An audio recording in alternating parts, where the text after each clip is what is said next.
Twitter at JKZND4, or just type Always Irish in the search bar.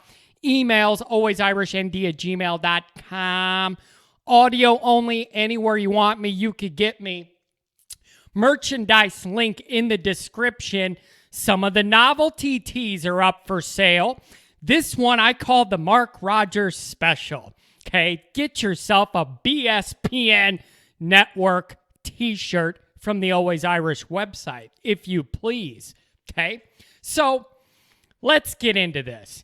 Here we are, spring. Everybody is aching for football. Division I big football. I saw other football on, and I did watch it, and I did enjoy getting my little fix, but it wasn't Notre Dame. So you're in this time of the year where everybody like us, if you're here, you're aching and breaking for some football. So we have the blue and gold game. What did we learn? What looked good? What looked bad? What's still in flux, yet to be determined? All of that's in play, and there's a lot of all of it.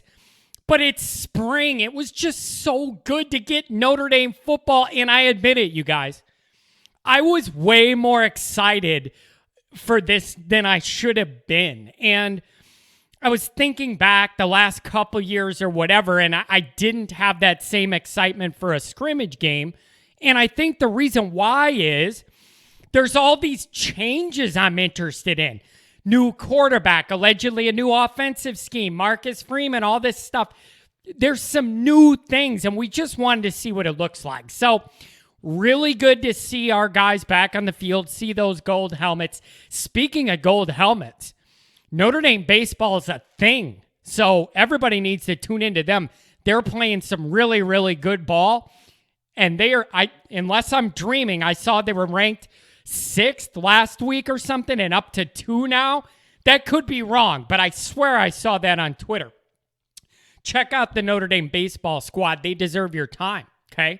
So here's the deal. First off, let's cover the Peacock Network. So it worked. I was able to figure it out, but only because I have it built into my Comcast package. The email was already in there. And then I said into the box, Peacock, and it came up. Okay, so it was easy for me to get access to, and it worked perfectly. The picture was clear. I put it on my smart TV. It worked out fine.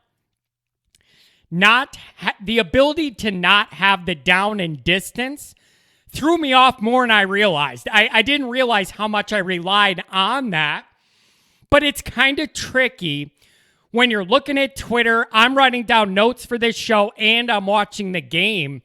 It's hard to keep track of all the downs every time, and especially with all the players coming in and out and all that. So I didn't realize how much I relied on the down and distance. That would have been nice to have. So whatever. Is it easier for me to just type in a channel and watch Notre Dame? Yes. You could call me old, tell me that's not how people do it now, whatever. Just give me a channel, let me put it in my box, and before you know it, Notre Dame's on the TV, okay? So, on to the action. First off, no major injuries. That's a big deal. That's the number one priority of everybody's spring game. No major injuries. So that's good, okay? So I watched the game.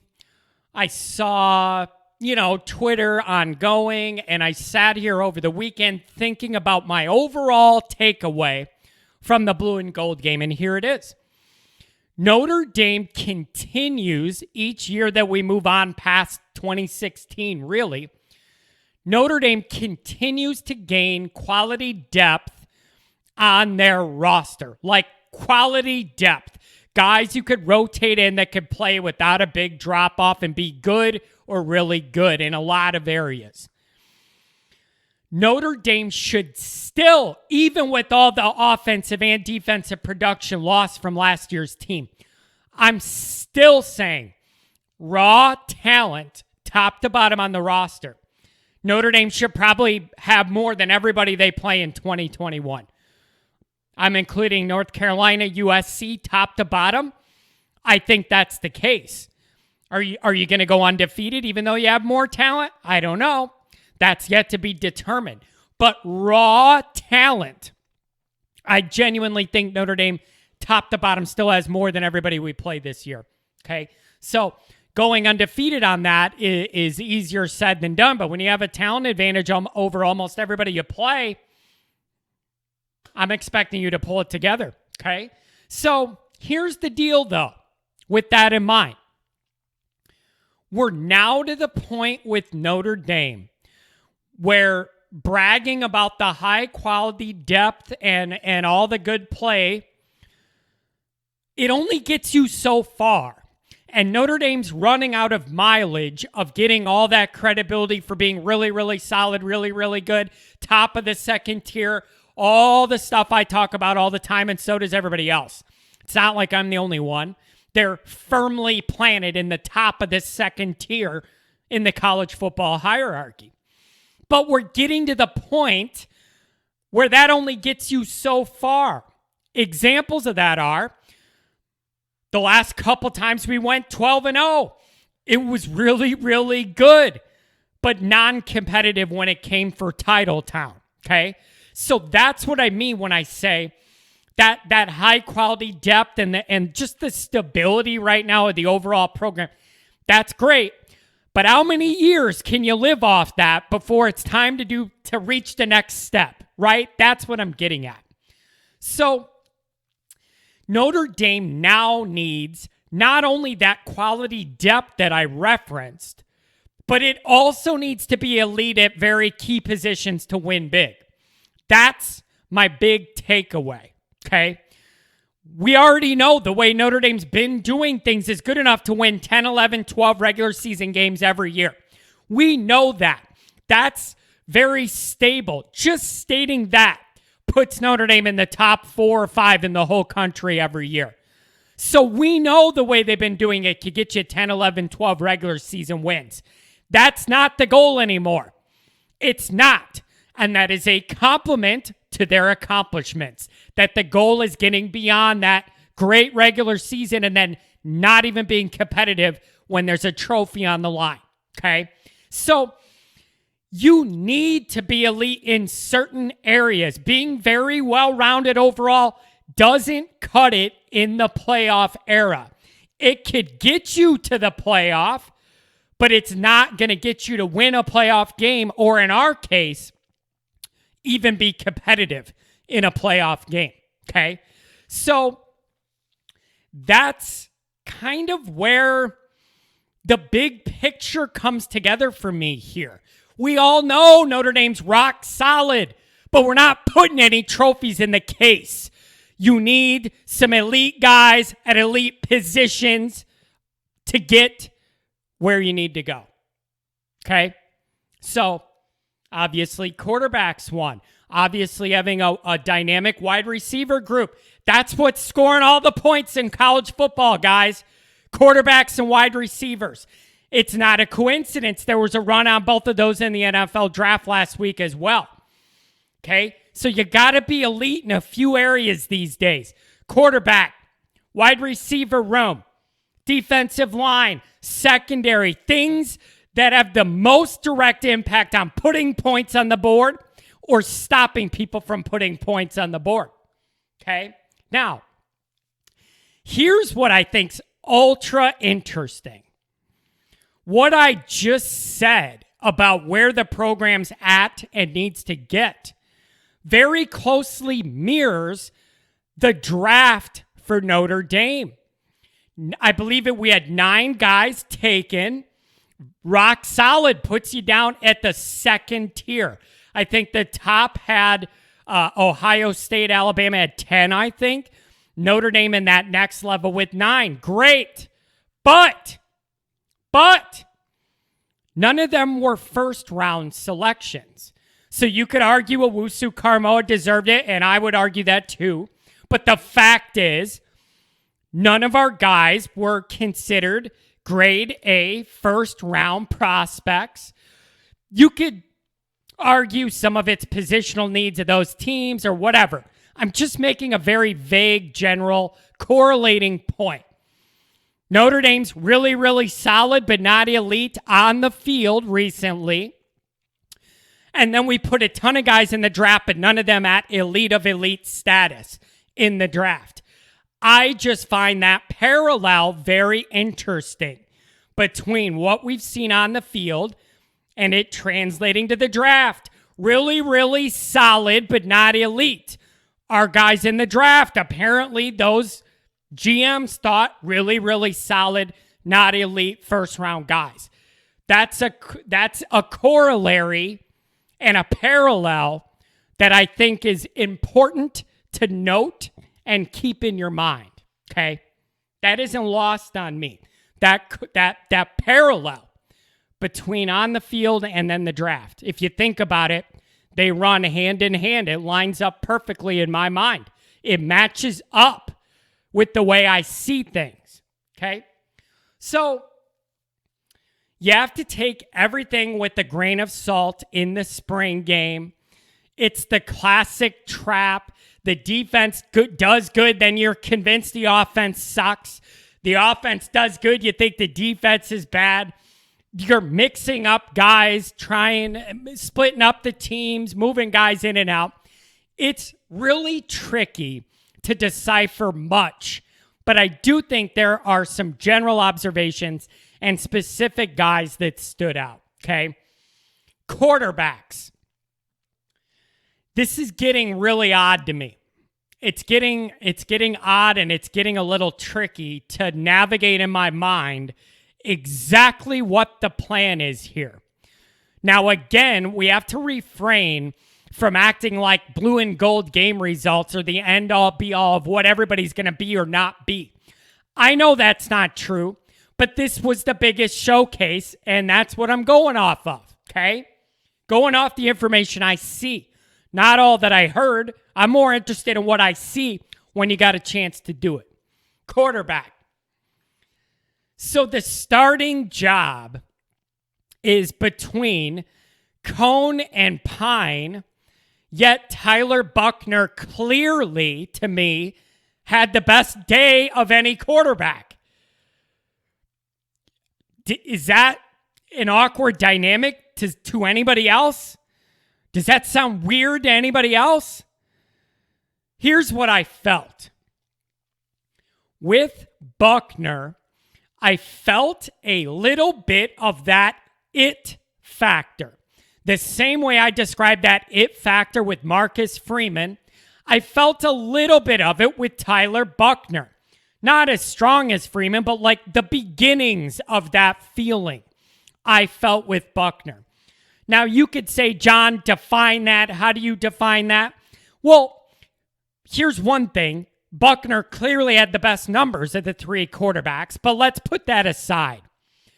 I just got this feeling watching Buchner, by the way, the only guy to lead 2 scoring drives in this game. I got the feeling of like, everybody come with me, I'm going to lead us down the field and score here type of stuff.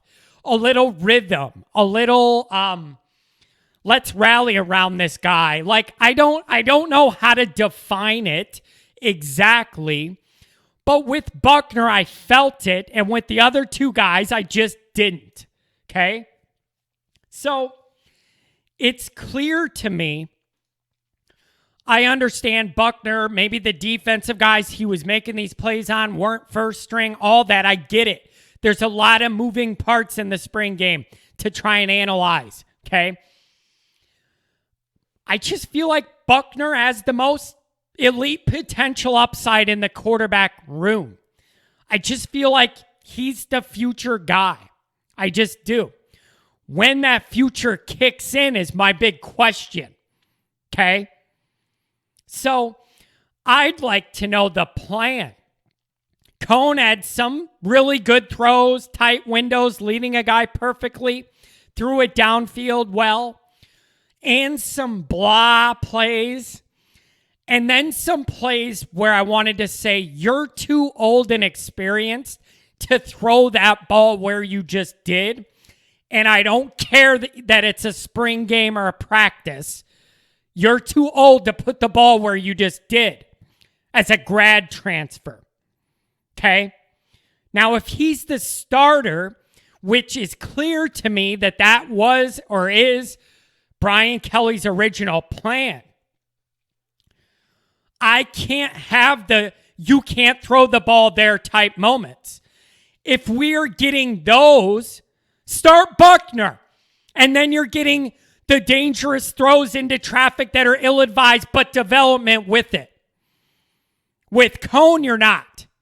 So if Cone's the guy, you can't have any of these, you threw the ball right into traffic and got the ball picked off, bad pass. You can't do that. If you're coming in here as a grad transfer senior, you can't do that. If you're going to be doing that, let me have Buckner. Because at least his mistakes, he will learn from developing into the quarterback and leader of this team the next few years after. If Cone's doing it, there is no development. He's just gone after next year. And then you throw Buckner, Pine, whoever to the Wolves in the horseshoe week 1 against Ohio State. So is the plan Cone 1, Pine the number 2 backup, even though it's clear to me Buckner's better than him and is the future? Is that the plan? Okay, I guess. Like, I'm struggling with this. I have zero patience for any rookie-type mistakes from Jack Cone. I want 0 of those from a fifth-year senior if we're not playing the guy that's young and going to be our future. You can't afford it. You can't afford it, okay?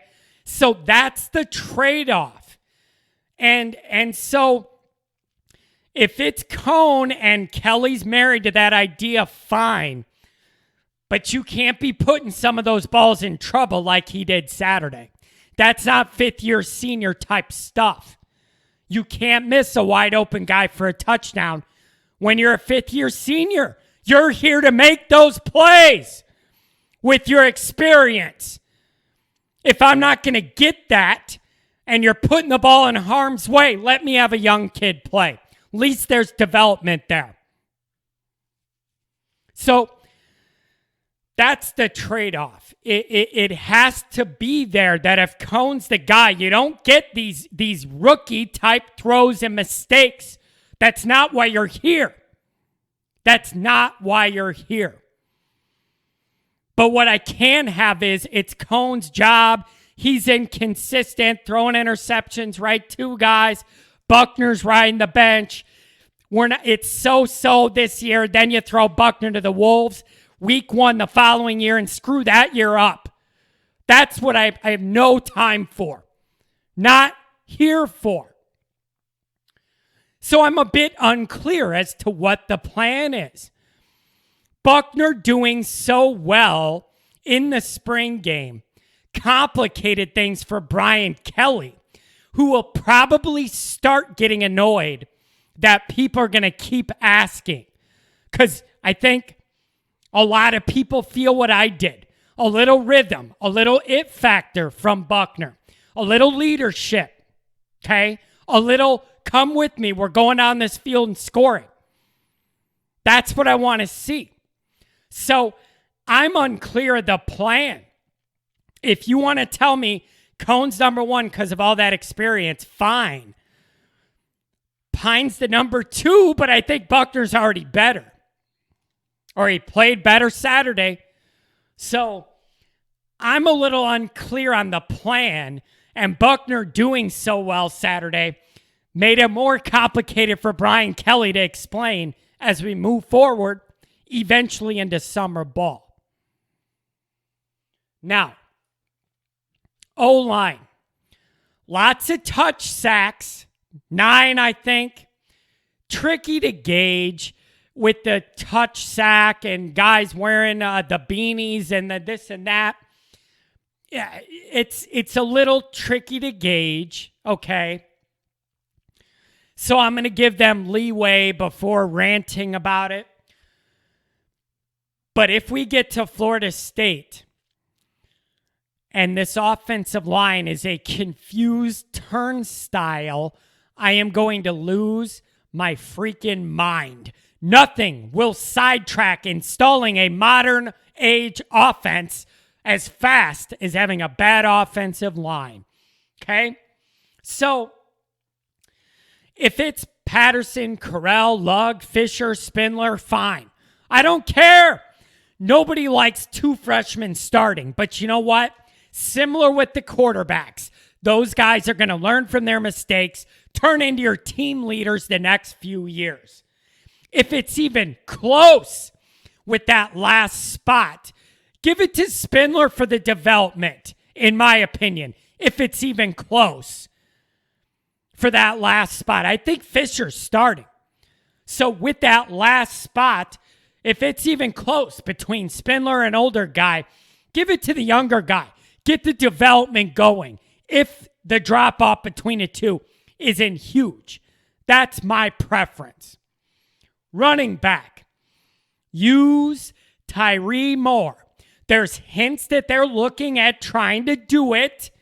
Keep doing it. Major weapon, majorly underutilized last year. Capable way more. Use him, use him, use him. You know what you're getting in Kyron and Sebo. Use Tyree Moore. He's one of your most dynamic weapons. Tight end. You already know Mayer is a badass. Barong looked good. Evans looked good. Takix. I think Notre Dame's in pretty good shape at tight end per usual. In regards to wide receiver, here we go. Jordan Johnson leaving the program, transfer portal. Okay. That is going to get its own episode. And I'm not sure whether you guys are seeing this one first or that one first. Jordan Johnson's out. Leaving Notre Dame. Out. Okay. So here's what we got. Keys, Davis, Lindsey showed up well, having good springs, need to stay healthy, got to become leaders who make plays. Watts, Styles, Colsey, play early and often. You don't have much room not to do that anymore. Let these guys make plays for you.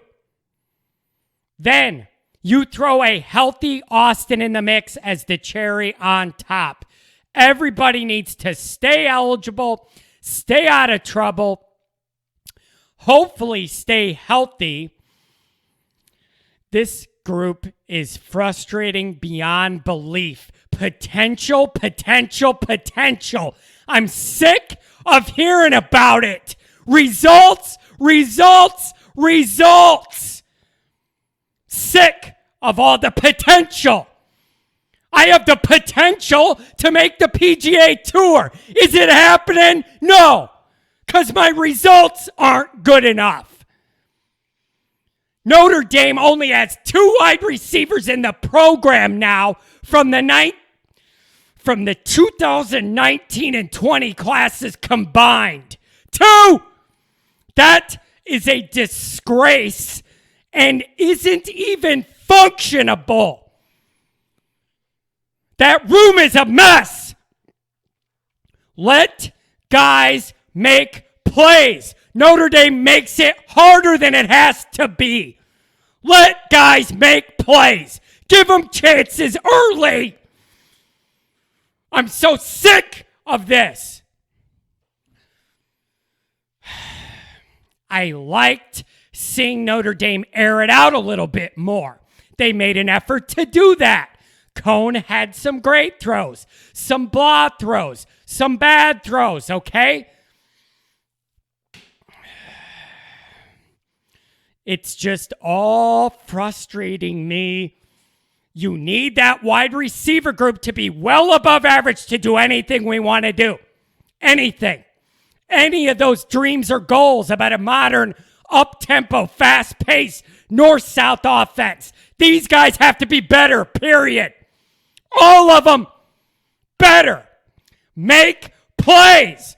Get open.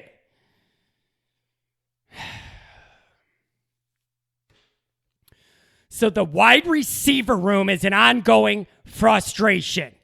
These guys all need to be available and step up. Time's running out. So, overall, the offense is still what it was pre-blue and gold game. A big work in progress. Okay? Couple things you're comfortable with. Tight ends, running backs. Everything else, I got questions. Justifiable questions. Okay? But that's what spring's for. You didn't see everything. They didn't show everything. Figure out roles, mix, switch guys in and out on the line. Whatever. Now's the time. Now's the time. So that when you come back for fall camp, you know who's doing what and where. Okay? So, quarterback, wide receiver, offensive line. That's what I'm looking at in this transitional year.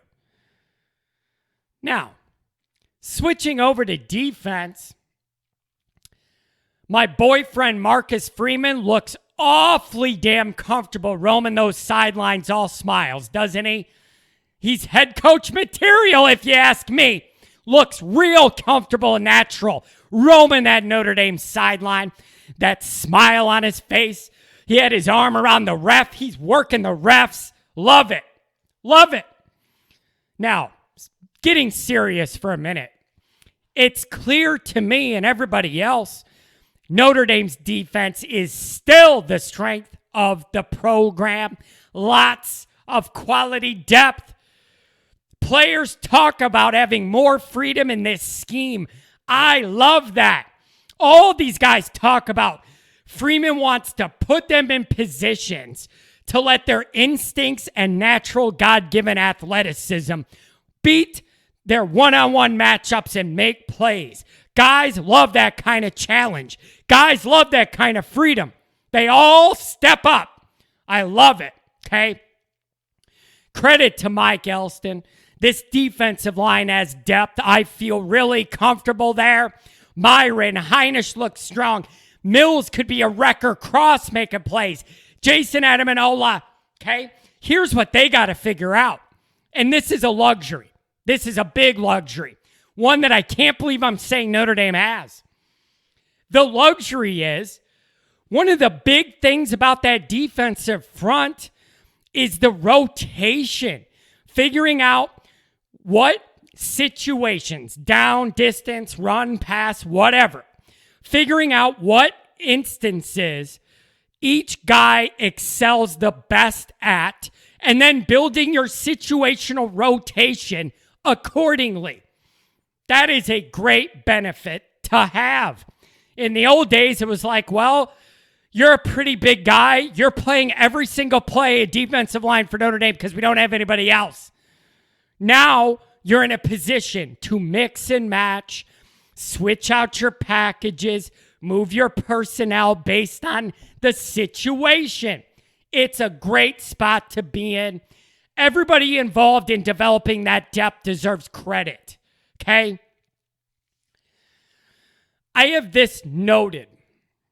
Botello, Bauer, Mills, those guys have a mean streak. They play with an edge a guy like me notices and me likey.